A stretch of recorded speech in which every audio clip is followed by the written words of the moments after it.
We're now live. This is Matthew, aka Nifty Time. Really stoked to come back with another spotlight interview this week. I have my dude, WoodenCyclops, aka Wesley James. First of all, is it okay to use your government name, or do you just want to stay sort of anon with your artist name? Yeah, no, it's funny. It's funny meeting people in real life. It's like, do you use your artist name or not? And if you do, Cyclops, that's your real name? No.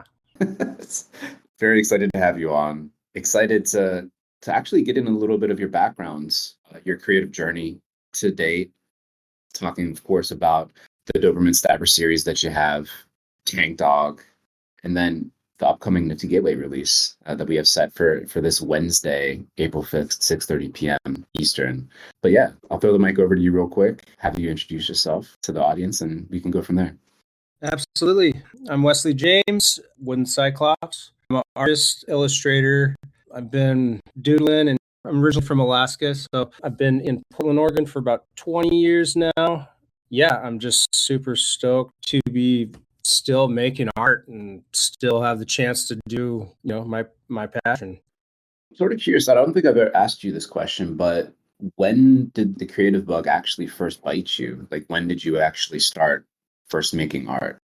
I think probably before I remember, but I do remember like when I was a kid, like my cousins threw footballs and I could draw. I don't know. I was kind of typecasted into the artist role. I feel like it's been a weird journey, but it's like I've jumped in and out a few times doing it like constantly. So it's been, I don't know, it's been a ride. I think I actually have a painting, like I won some award when I was like 5 years old. I think from there, that's the earliest memory I could remember put me on the artistic path. What were some of your early influences? Sort of curious about that. I mean, looking at your illustrative style now, I, for whatever reason, have this association of like Mad Magazine style, like vintage. Curious though, like what your actual influences were growing up. I mean, you pretty much nailed it. I always had Mad Magazine, Cracked Magazine. I always had the newest issue. I would just carry those around, Dom Martin, Sergio Aragones, all those guys. Garbage Pail Kids were huge for me. Tom Bunk, pretty much every artist that's been through the Garbage Pail Kid lineup. I remember very young, like looking at the Where's Waldo books and just getting that excited feeling looking at those. Like, I want to make this, I want to live in this. But yeah, Richard Scarry. I really like the 70s feeling vibes. That's kind of a drive for me, is to kind of nail that in some way in every piece. I love Ralph Steadman. He's been a big influence for me, more on the fine art side. Ed Roth, all those guys.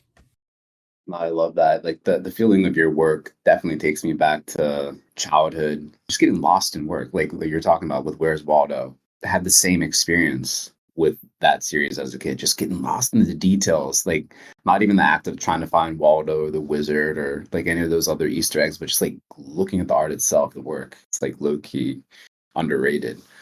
Yeah, look at that stuff as art, because it's a different function, but it is. It's like, and it's incredible. I mean, the amount of planning alone, It's all that detail. When I first came across your work, I think it was before we actually met up last year at that Portland NFT meetup that I was talking to you about. I'd come across and seen some of your, I think Pop probably had retweeted it at one point or another. But your Tank Dog was the first work by you that I think I had seen. And it stood out to me already as being something iconic. And I was like, what the fuck is this pink character that's a dog that has like a tank barrel sticking out of his nose? I'm like, this is so weird, but like, you just can't forget it.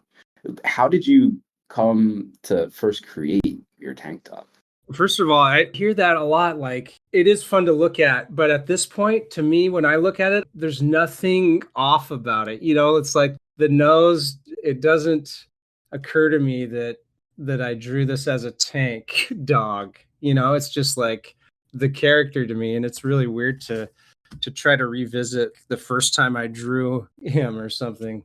But Yeah, I've been drawing him for quite a while. It's been probably 5 or 6 years now. And I think he kind of birthed off the Stabbers. I think I had both of them.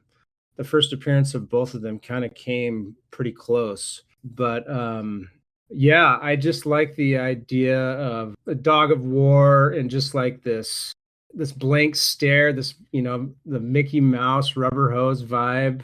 I don't know. I feel like there's a lot of political things you could link up to him. He originally was just like my PFP, just with the tank body. And I love drawing him that way. And there's so many different ways to draw him that way, considering all the space inside the tread. But I figured out that it was hard to stick him in the places I wanted to put him. So that's when I kind of met him up with the Dobberman Stabbers. Could you unpack that a little bit more when you're saying that, like, where you had kind of wanted to put Tank Dog, it just wouldn't allow you to, so that's where the Stabbers came in? Like, what are some of these places that you were thinking about putting your creations? What does that mean? I guess aesthetically, like I want to see him in the places where humans go, or aesthetically, I want to see his legs like stacked up in, the other dog's legs. Like I draw the Stabbers, they're kind of tangled up, I just really like that. And I like how it sometimes will confuse the eye. And I found that like having limbs on him was easier to do that. Whereas like the original Tank Dog piece, or the Tank Dog character, could be seen more as like a piece on its own. Whereas Tank Dog with legs, he could just kind of sneak in to any of the drawings without just being a kind of a block, The Stabbers, it's super interesting how they can combine and form other works, or they could be their own sort of like standalone, cute, but then oddly murderous character by themselves. They can be brutally bloody, or again, like just sort of like Disney-esquely cute and dank, right? Looking at the collection of Dobberman Stabbers on Super Rare, the early, at least within this collection, the early works are the Stabbers forming skulls in varying perspectives. How did you start on that path, and when did you get the idea that, oh, okay, well, I can do skulls with the Stabbers, well, maybe I can do like a Rare Pepe interpretation or reinterpret the Mona Lisa with my Stabbers? How did that change come about? Well, for the skulls, it was I kind of went through this weird, I guess I would call it like a transitional period in my life where I was going from, I don't know, realizing what death is and how much we know and we don't know about it. It fascinates me and it keeps me up at night, and it's constantly and everywhere. And just the imagery of the skull, like all artists do it. And I had to ask why, why do we do this? And I don't know. I think it links back to the unknown, but I like the idea of, since the Stabbers kind of, to me, more than anything, kind of represent myself and anyone else who's pushing forward. It's a kind of like you're killing your previous self off to make room for the next version of yourself. Whatever you do to change that, and you could change, it could be the same, and how you walk through it is always different too. Your attitudes about moving forward. I love the idea of a lot of them are smiling. There are some that are frowning, but most of them are just making like kind of silly expressions. The irony of that linking to, like, you're being stabbed in the back and you're smiling, yet as a collective, you're forming, this collective death, which is the ultimate end, no matter how many times you reinvent. I'm just kind of picturing you staying up at night, like, is death, like, what the fuck are we even doing here? And confronting that question using the Stabbers and creating a skull to kind of like confront that question head on and be like, I don't even fucking know. Just go to bed, Absolutely. wake up and start it again and see where you're going. Absolutely. I mean, it's good to take to take these trails with your thoughts, but ultimately it is a waste of time. We can't know. Nobody knows. All we could do is kind of try to enjoy it in some way, or try to make it into something, that makes vague sense to us. And art always has to me. So I guess that's where I put that. 100%. Even as a collector, like coming in and seeing it, like you feel something. You may not know exactly what it is, but as soon as I saw you now, maybe last year sometime, when Stabber Python Blade came out, and it's all bloody, which is the first time I've seen your stabbers actually make something bleed. Obviously Right. the name would imply that like there's blood all the time and stabbing going on, but most of the work is actually very very Disney-esque, right? It's brutal, but like there's no real death. I'm so glad that you have that one, and that one's one of my favorites because it really represents the duality and the how opposite they are. It's like the skull is showing the blood, and that on the inside it's still the same old, just moving forward, happy sappy, who gives a rip attitude. So it's those two extremes, I guess. Like from that, like we mentioned earlier, going from the skulls to reinterpreting Elon Musk as one example, with the Chief Doberman tweeter, and then like the Pepe, the Mona Lisa. I think we had met up in a cafe here in Portland. We're talking about like what we could do for a collection on Nifty Gateway, and with those three pieces in particular, I was like, holy crap! Like you can take the stabbers and you can do anything with them. And we're sort of like riffing on ideas. And I think it may have been around that meeting or maybe after the meeting at the cafe where the idea for what you're going to release this Wednesday on Nifty Gateway came about, the Stabber legends, using the Stabbers to reinterpret some living legends that are in the crypto art space today. I'm curious if you want to kind of unpack the genesis for the idea and give us some details about what's coming. Yeah, absolutely. Just going forward with the stabbers this way just makes an overwhelming amount of sense. And having your help getting that flushed out was really important. So I appreciate that. But yeah, it's crazy to me. I mean, I've been in the art business for, over 20 years now. I was tattooing 20 years ago, which is ridiculous to me. But, I've been popping in and out, and there's been no community that has rivaled this community. I've met the best artist friends. The collectors are amazing. I mean, I could go on and on about that. We've all heard all that before, but it's just like I want to show my appreciation for that and how important it is and how it's really changed the landscape of art and going forward, and how, I mean, it's changed me as a person. In this space, the artists support each other, you know? The collectors support each other and support the artist, and everybody's rooting for everybody, and it's just like really exciting. These artists that were picked are, in my opinion, integral in pushing that forward. I guess I want to start by talking about Pop. He's been a huge inspiration to me, also a really great friend. He's helped me navigate this space in a huge way, and his work is just amazing. We haven't in a few months, but I'm able to sit next to this guy and watch him work, and it's never not amazing to me. Even being able to see the tricks and stuff, it's just like he's creating magic, and he feels like he's from my, we kind of lived in this same kind of lowbrow cartoony. We ran in the same circles. We did the same drawing challenges, from more of the Instagram days. So he kind of feels like the team.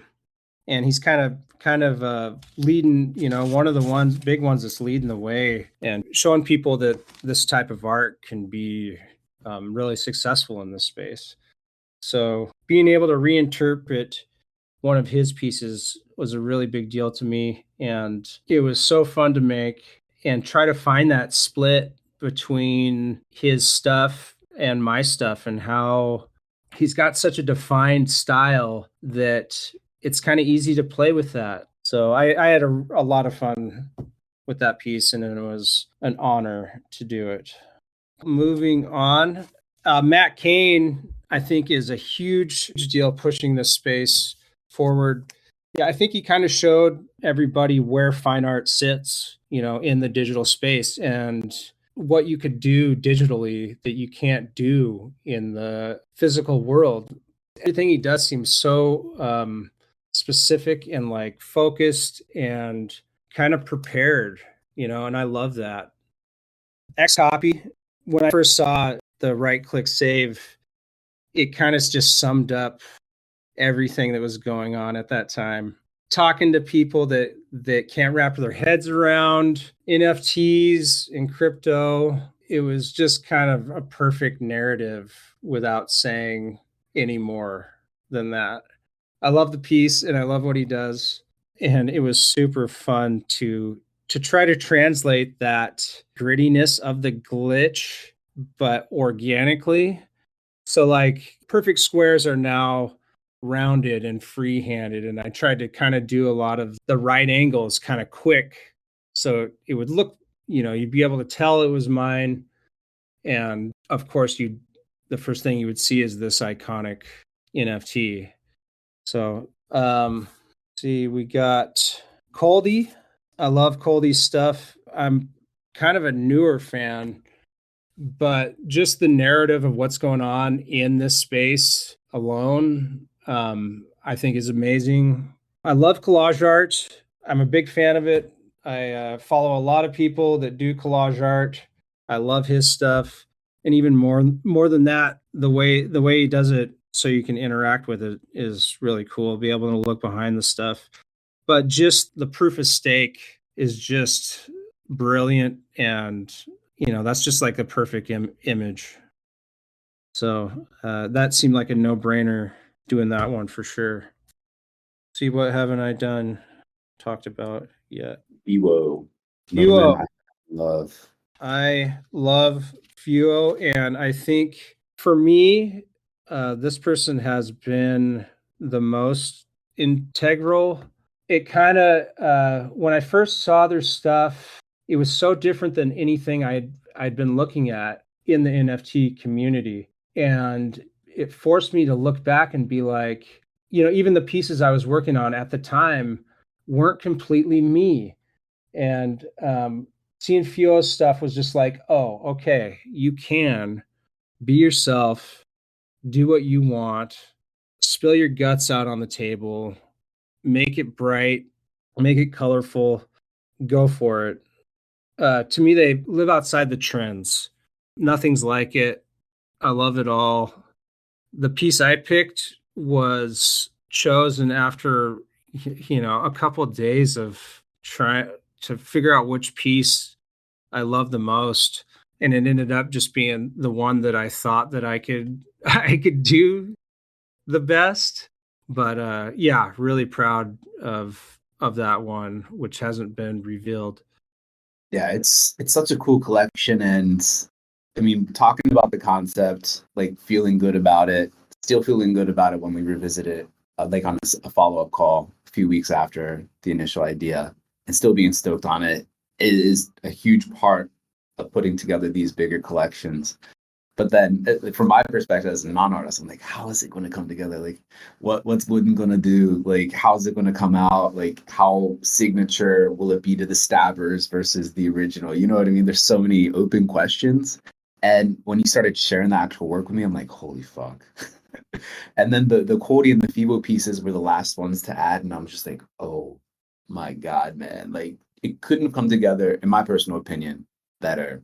And then last week when you started to tease it and kick everything off, of course, with Pop Wonder's reinterpretation of Shelter, in the Stabber aesthetic, I was just like, the response is perfect. It's like, yes, here we go.